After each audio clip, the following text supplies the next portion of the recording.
Buenas noches.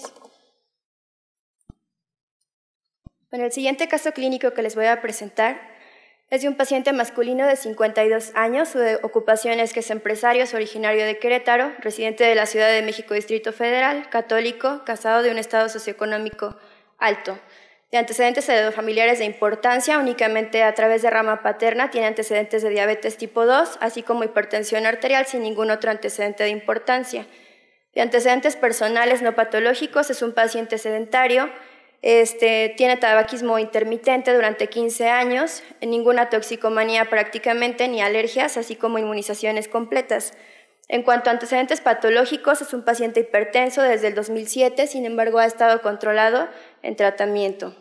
Su padecimiento actual lo inicia en octubre del 2011, que refiere dolor en región cervical derecha irradiado hacia miembro torácico derecho. Se manda a hacer una resonancia magnética y hay evidencia de una hernia de disco a nivel cervical, por lo cual nada más se considera que esa es su principal patología de inicio. Se manejó con antiinflamatorios prácticamente hasta enero del 2012, sin ninguna otra sintomatología. El 23 de febrero del 2012, a su dolor, en este caso del miembro torácico, se agrega palidez, debilidad, dolor óseo generalizado, así como cansancio, hiporexia y equimosis. Al interrogatorio por aparatos y sistemas, prácticamente todo está normal, excepto porque refiere dolor óseo, cansancio y equimosis en extremidades, que ya se habían referido anteriormente, y en su valoración nutricional únicamente tiene sobrepeso. A la exploración física, únicamente a nivel de cabeza, encontramos que era un paciente que tenía palidez importante, deshidratado y con mucosas secas. El 23 de febrero, obviamente es valorado por el servicio de neurocirugía por los antecedentes que tenía de su hernia a nivel cervical, y se indica un gammagrama óseo y una resonancia magnética adicional a los estudios de laboratorio que posteriormente vamos a comentar. En el gammagrama óseo se evidenciaron lesiones con un incremento en la captación a nivel external, a nivel lumbar torácico y a nivel del fémur principalmente. A nivel de la resonancia magnética nos encontramos con estas lesiones que son lesiones osteolíticas, que son lesiones hiperintensas, y las observamos prácticamente en todo lo que es el fémur, en los huesos pélvicos y en ambos fémures. Asimismo, a nivel del cráneo encontramos varias lesiones hiperintensas, que son estas lesiones blanquecinas, que se consideran lesiones líticas importantes. A nivel de columna cervical, igual encontramos, si ustedes observan estas zonas blanquitas, son lesiones líticas prácticamente en toda la columna cervical, asimismo como a nivel de columna torácica, tanto anterior como posterior, tiene una importante destrucción ósea, y a nivel lumbar también tiene importantes manifestaciones de lisis en todas las vértebras prácticamente. A nivel de cráneo, esta es una placa simple de cráneo en la cual se observan igual lesiones líticas prácticamente en todo el cráneo, y a nivel de los huesos pélvicos, igual de manera importante, tiene prácticamente todo carcomido lo que son los huesos pélvicos y los fémures. De los estudios de laboratorio, el paciente inicia, le encontraron una anemia normocítica normocrómica prácticamente, con una disminución importante de plaquetas de 63,000. De los demás estudios que se hicieron, se encontró una velocidad de sedimentación globular incrementada de 42 milímetros por hora, alteraciones de glucosa en ayuno, y si observan un daño renal, en este caso agudo, con una filtración estimada de 26,9 mililitros, lo cual nos indica una falla renal importante. Asimismo, teníamos alteraciones de proteínas, con una disminución principalmente de globulinas, con una relación albúmina-globulina de 2,1. En cuanto a los electrolitos, como era un paciente que estaba en un estado de deshidratación, esperábamos encontrar algún desequilibrio hidroelectrolítico, sin embargo, únicamente observamos hipercalcemia importante y un incremento de fósforo, lo cual nos puede indicar algún daño, obviamente por las lesiones óseas que ya se habían encontrado, alguna alteración en el metabolismo del calcio. A nivel de inmunoglobulinas, prácticamente todas las inmunoglobulinas se encontraron disminuidas y encontramos una deshidrogenasa láctica elevada, lo cual corresponde también con las lesiones óseas, y una beta-2 microglobulina bastante elevada, lo cual desde aquí nos hace sospechar un diagnóstico. En cuanto al estudio de examen general de orina, no tenía ninguna alteración, excepto porque ya empezábamos a tener algunos eritrocitos por ahí en el sedimento urinario, pero fuera de eso todo lo demás estaba en rangos normales. Se le hizo una electroforesis de proteínas, sobre todo para ver los cambios que había a nivel de las inmunoglobulinas, y pues prácticamente se encontró normal, excepto por un ligero incremento en la zona beta, y de las gamaglobulinas una disminución, pero muy, muy ligera. Se hicieron estudios de búsqueda de cadenas kappa y lambda libres en suero, en las cuales encontramos cadenas ligeras lambda de 1842, que es un valor bastante elevado, y se hizo un estudio de inmunofijación en suero en el cual se encontró una proteína monoclonal lambda libre. Se hizo un cariotipo en médula ósea en el cual encontramos estas alteraciones que más adelante vamos a revisar, y se hizo un estudio de FISH. Con todos estos datos, el principal diagnóstico que se tenía del paciente era un probable mieloma múltiple. Sin embargo, algo que llamaba la atención era que en la electroforesis de proteínas no encontrábamos ese pico monoclonal característico que en todos los mielomas prácticamente se encuentra. Y a su vez que, pues bueno, algo que llamaba mucho la atención era que el paciente tenía lesiones líticas prácticamente en todo el esqueleto y un incremento importante en el calcio. Con las alteraciones, regresándome un poquito, del cariotipo en médula ósea, se encontraron estas alteraciones principalmente, bueno, es un paciente masculino, tenía una deleción del cromosoma 3 o una pérdida del cromosoma 3, tenía una translocación del cromosoma 11-13 y se mandó a hacer estudio de FISH. Al hacer el estudio de FISH se encontraron estas alteraciones en las cuales encontramos un rearreglo IGH presente, una una deleción del P53 y una translocación del cromosoma 11-14. Con esto, obviamente al paciente se le hizo un estudio de biopsia de hueso para corroborar si el diagnóstico pudiera ser mieloma múltiple, en el cual nos reportaron un 98% prácticamente de la población de la médula ósea correspondiente a células plasmáticas, con una restricción prácticamente a cadenas lambda. Bueno, es importante en este caso, al final nos dan un diagnóstico de un paciente con una médula ósea, con un mieloma de células plasmáticas, con restricción a cadenas ligeras lambda, y bueno, con esto hay que correlacionar, comentando lo del FISH que se mandó a hacer, que bueno, estas alteraciones cromosómicas prácticamente se asocian a un pronóstico desfavorable en cualquier tipo de paciente con mieloma que presente estos rearreglos, y asimismo estos a su vez nos ayudan a evaluar tanto el estado de remisión como de recaída en este tipo de pacientes. Con los estudios que se le hizo y con el estudio definitivo prácticamente que fue la biopsia, el cariotipo y el FISH, se dio diagnóstico a este paciente de un mieloma de células plasmáticas con restricción a cadenas ligeras lambda de estadio 3B. Al paciente se le inició tratamiento, obviamente, con quimioterapia, con estos medicamentos que están aquí. A su vez se aunó el tratamiento de plasmaferesis con 10 ciclos de radioterapia y se esperaba una buena evolución. Como todos sabemos, anteriormente esta patología era prácticamente incurable y actualmente, pues ya gracias a los nuevos fármacos que hay, tienen una adecuada evolución los pacientes con un buen tratamiento. Para el 2 de abril del 2012 al paciente se le administró su quimioterapia y presentó fiebre de 38.1 grados centígrados y se hizo un ultrasonido de miembros pélvicos. Este paciente tenía dolor importante y aumento de temperatura local. Se diagnosticó en ese momento una trombosis subaguda del tronco tibioperitoneo izquierdo y observamos un dímero a nivel de laboratorio de 2408, lo cual pues nos corresponde con el diagnóstico. Para este entonces el paciente ya mostraba a nivel del examen general de orina un ligero incremento en las proteínas, sin embargo todo lo demás se encontraba prácticamente normal. En cuanto a biometría hemática no hubo mayor cambio. El 21 de mayo recibe su cuarto ciclo de quimioterapia y se hospitaliza porque el paciente empezó a referir molestias, de su padecimiento de base ya un poco más incrementadas en cuanto a dolor principalmente, ya que de repente refería fiebre o cuadros de fiebre. Al momento de que se hospitaliza al cuarto día de estancia intrahospitalaria, aparecen máculas en ambos pies y en flanco derecho, sin embargo se dio tratamiento tópico y evolucionó de manera favorable. Al día 10 de su estancia intrahospitalaria se le hace una vertebroplastía de L5 porque ya prácticamente las lesiones que tenía líticas ya le limitaban un poco su funcionalidad, no tuvo complicaciones y en este momento le dimos vacuna contra neumococo. Como todos sabemos, hay que proteger a estos pacientes por la disminución de inmunoglobulinas o el inmunocompromiso que tienen estos pacientes. Hasta este momento no refería toxicidad a la quimioterapia que se le estaba dando. Para este entonces, bueno, el paciente ya había mejorado un poco, tenía una hemoglobina de 11.8, con un hematócrito de 33.9 y ya prácticamente las plaquetas en un valor dentro de los rangos normales.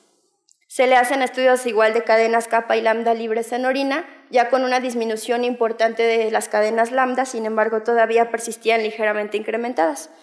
Para el 11 de junio del 2012 se le da su quinto ciclo de quimioterapia y en este caso se hace una biopsia de médula ósea. El paciente ya había ido evolucionando bien, sin embargo al hacer esta biopsia nuevamente se ve nuevamente que hay una sustitución del 80% de células tumorales, lo cual nos habla de una recaída nuevamente del paciente. En este momento, pues bueno, se hizo un aislamiento protector, se le dio apoyo transfusional al paciente, puesto que habían disminuido sus niveles nuevamente de hemoglobina y de hematócrito. Y para el 1 de julio, que se da su sexto ciclo de quimioterapia, se le hace una radiografía de tórax, puesto que el paciente tenía dificultad para respirar muy leve de inicio. En esta radiografía, bueno, hubo infiltrados bilaterales que nos concluían prácticamente una neumonía intersticial difusa y se ingresó a terapia para manejo de la insuficiencia respiratoria, que ya empezó a ser un poco más severa del paciente. Se le hizo un cultivo de secreción bronquial en el cual encontramos estos 3 patógenos y pues bueno, el paciente empezó a tener un deterioro paulatino. En su estancia en terapia intensiva presentó un incremento del trabajo respiratorio, se tuvo que intubar para darle apoyo mecánico ventilatorio y se empezó a infundir gammaglobulina humana, diuréticos y obviamente antibiótico-terapia de amplio espectro. Para este entonces el examen general de orina ya nos revelaba nuevamente un incremento en las proteínas de 196 miligramos sobre decilitro. En este caso ya tenía prácticamente filtración de glucosa a nivel renal y eritrocitos pues ya de 10 a 20 por campo, que ya están mucho más incrementados que al inicio. El paciente siguió deteriorándose a pesar del tratamiento, se le ajustaron los tratamientos de quimioterapia para ver que no hubiera problema de refractariedad al tratamiento y bueno, finalmente al paciente se le consideró darle un tratamiento paliativo por la tórpida evolución que estaba teniendo y bueno, se decidió dar tratamiento de sostén, obviamente hidratación, antibióticos, transfusiones, todo lo que el paciente fuera requiriendo. Sin embargo, el paciente siguió deteriorándose y presentó pancitopenia severa, a pesar de que se le apoyó a nivel transfusional y con factor estimulante de colonias de granulocitos, el paciente siguió deteriorándose, tuvo un paro cardiorrespiratorio y el 8 de septiembre del 2012 se designó su defunción. En este caso, pues bueno, el mieloma múltiple, como sabemos, es una proliferación anormal de las células plasmáticas que nos va a producir un componente monoclonal o una paraproteína. Lo podemos clasificar de diferentes tipos dependiendo de la inmunoglobulina que secreten estas células plasmáticas. De nuestro caso, bueno, el 15% de los casos son de cadenas ligeras. Sin embargo, se considera en la literatura que es más frecuente las de cadenas kappa que de cadenas lambda, como lo fue nuestro paciente. Y bueno, el 1% de los casos no se puede detectar ni este componente monoclonal ni a nivel sérico ni a nivel urinario. Como todos sabemos, las células plasmáticas, bueno, pues son células plasmáticas con un núcleo excéntrico, con un aparato de Golgi prominente, que tienen múltiples vacuolitas cuando están en un proceso maligno, y pueden llegar a tener más de 1, 2, 3, incluso 4 núcleos cuando están en proceso activo tumoral. Llegan a ocupar prácticamente toda la médula ósea. Este representa el 1% de todos los tumores malignos y el 10% de los tumores hematológicos y se presenta en 5.3 casos nuevos por cada 100.000 habitantes en el año. La edad de diagnóstico en promedio es de 65 a 70 años, nuestro paciente pues era relativamente joven y es más frecuente en la raza negra y en los hombres. La etiología es idiopática, hay múltiples factores que se han asociado, sin embargo no hay uno así específico. En cuanto a la fisiopatología, como todos sabemos, cuando hay proliferación incontrolada de estas células plasmáticas, se va a asociar a un desplazamiento de todo el tejido hematopoyético de la médula ósea y esto es lo que nos va a ocasionar todas las alteraciones que podemos encontrar a nivel de biometría hemática. Hay destrucción ósea, obviamente, por la proliferación de estas células tumorales, lo cual nos va a llevar a datos de hipercalcemia o alteraciones del metabolismo del calcio. Va a haber sobreproducción de inmunoglobulinas dependiendo del tipo de mieloma que tengamos y esto nos va a ocasionar igual múltiples manifestaciones en los pacientes. Las deficiencias inmunológicas, porque obviamente si secretan muchas inmunoglobulinas pero estas no son funcionales o secretan parcialmente algunas cadenas, nos va a llevar a que el paciente sea más susceptible a las infecciones principalmente bacterianas. Y las excreciones de cadenas ligeras por el riñón, que es una manera en cómo el organismo las va eliminando, nos puede llevar a un daño renal importante. La destrucción ósea, como ya vimos, nos va a ocasionar en los pacientes dolor óseo, pueden haber fracturas patológicas, aplastamientos vertebrales, lesiones osteolíticas, deformación de los huesos principalmente, y en el laboratorio, ¿cómo lo vamos a evidenciar? Como hiperuricemia e hipercalcemia. La insuficiencia renal la va a ocasionar, como ya les comenté, la eliminación de estas cadenas ligeras, que es la proteína de Bence-Jones, así como todos estos estados pueden favorecer que los pacientes lleguen a insuficiencia renal. La disminución de inmunoglobulinas nos puede favorecer la infección, principalmente de Staphylococcus aureus, Klebsiella pneumoniae y Escherichia coli, que pues estando normalmente con nuestro estado inmunológico normal, frecuentemente no las adquirimos. La hiperproteinemia nos va a ocasionar en los pacientes, y lo vamos a ver a nivel de los frotis, ya sea de médula ósea o frotis de sangre periférica, fenómeno de Rouleau y velocidad de sedimentación elevada como en nuestro paciente. Algunos pueden hacer síndrome de hiperviscosidad, principalmente en los mielomas productores de inmunoglobulina de tipo A, en los cuales vamos a observar todas estas manifestaciones. En algunos casos llegan a tener incluso edema, hemorragias a nivel del ojo. Las precipitaciones de las cadenas de inmunoglobulinas anormales pueden llevar a los pacientes a cuadros de urticaria, acrocianosis, fenómeno de Raynaud, y esto se puede complicar hasta una trombosis y una gangrena, sobre todo en la microcirculación. Los pacientes pueden llegar a tener trombocitopenia. Esto puede ser por varias causas. Uno puede ser porque hay interacción los pacientes pueden tener hemorragias, y esto puede ser tanto por la trombocitopenia, por la masa ocupativa que hay en médula ósea, como por las interacciones de las proteínas monoclonales o de las cadenas que se producen con las mismas plaquetas. Las cadenas ligeras las podemos revelar en los exámenes generales de orina como una proteinuria importante. En nuestro caso, el paciente al inicio no tenía prácticamente proteinuria, ya hasta el final la manifestó. La beta-2 microglobulina actualmente es uno de los marcadores más importantes de pronóstico. Esta se va a incrementar dependiendo a nivel exponencial según la masa tumoral que lleguen a tener los pacientes, y ahorita vamos a ver que es un factor importante.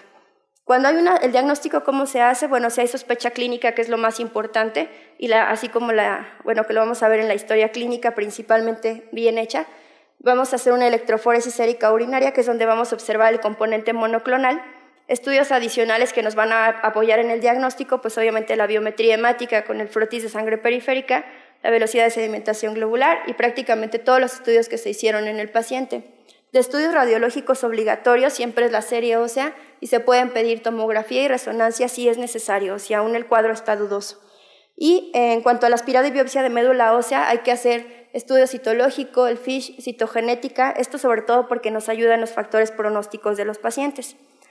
Hay una clasificación en la cual podemos considerar varios tipos de mieloma. En este caso, nuestro paciente tenía un mieloma múltiple sintomático, es decir, que tenía en nuestro caso en particular, más de 10% de células plasmáticas en médula ósea, así como una proteína, en este caso eran cadenas ligeras a nivel de suero, y se asociaba a todas estas manifestaciones prácticamente. Los sistemas de estadificación son muchos. Hay uno que es el de Dury-Salmon, en el cual el sistema nos clasifica el mieloma en 3 estadios dependiendo la masa tumoral, puede ser baja, intermedia o alta, y también hay que tomar en cuenta estos factores como la anemia, el calcio sérico, etc. En este caso, nuestro paciente era un estadio 3, como ya les había comentado. Los niveles de hemoglobina no correspondían, sin embargo, aquí con un solo criterio que tengamos se puede considerar del nivel 3.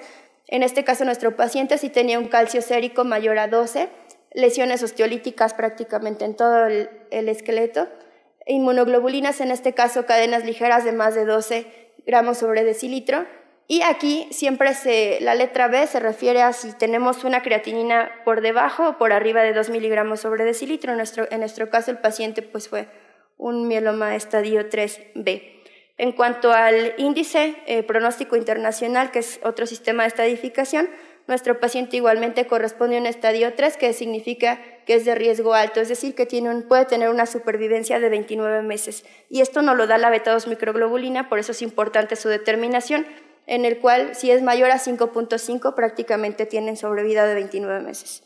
En cuanto al pronóstico de supervivencia con la citogenética que obtuvimos, nuestro paciente igual es de riesgo alto por las alteraciones que tenía, igual se le da una supervivencia de 24.7 meses por mucho. Como ya les había comentado anteriormente, el mieloma múltiple era una enfermedad incurable, el curso siempre era recidivante. A partir del año 2000 se implementaron nuevos medicamentos o nuevos esquemas quimioterápicos que sí nos han ayudado al tratamiento de los pacientes. Actualmente se considera que altas dosis de quimioterapia más el trasplante autólogo de células progenitoras, si está indicado, pueden ayudar a una respuesta hasta del 80% en los pacientes, con un 25 a 40% de remisiones completas y una supervivencia global a los 5 años. Estos medicamentos en particular han ayudado al aumento de las respuestas, tanto en años, digamos, de sobrevida de los pacientes como en calidad de vida. Los esquemas de tratamiento, bueno, van a depender del cuadro del paciente. Generalmente, los pacientes que son candidatos a trasplante autólogo de células progenitoras son pacientes menores de 65 años, y que no tengan ninguna comorbilidad asociada.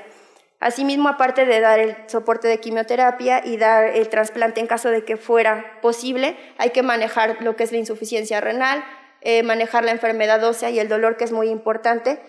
Creo que a nadie le gusta tener dolor y pues estos pacientes tienen un dolor de manera muy, muy considerable. Y tratamiento de la anemia o de las complicaciones que pudiera tener, como trombocitopenia. Para concluir, pues bueno, actualmente las terapias nuevas que han surgido nos han ayudado bastante al tratamiento de los pacientes. Sin embargo, lo más importante para poder dar un buen tratamiento es dar un buen diagnóstico y dar un adecuado estadio al paciente, para lo cual siempre necesitamos la correlación tanto de el área clínica, como somos los médicos, como el área del laboratorio. En este caso, el laboratorio es sumamente importante, ya que el diagnóstico de esta patología se basa bastante en los hallazgos que vamos encontrando a lo largo de la evolución del paciente. Y pues bueno, de mi parte sería todo. Nada más para comentar. Hay algunos casos, por ejemplo, en en particular, que fue algo que sí nos impactó un poquito en el hospital. Hay veces que tenemos el recurso, como lo comentaba nuestro compañero ahorita, hay veces que tenemos todos los recursos para hacer diagnóstico, para hacer tratamiento, para darle todo el apoyo a los pacientes, y los pacientes están en toda la disposición de entregarse a los tratamientos. Sin embargo, pues la citogenética y las cosas moleculares pues siempre son un dato importante o un dato duro, que así tú te esfuerces, el paciente le eche ganas, todo le eche ganas. Si hay algo que nos da un factor pronóstico malo, pues generalmente no se puede hacer mucho por los pacientes. Gracias.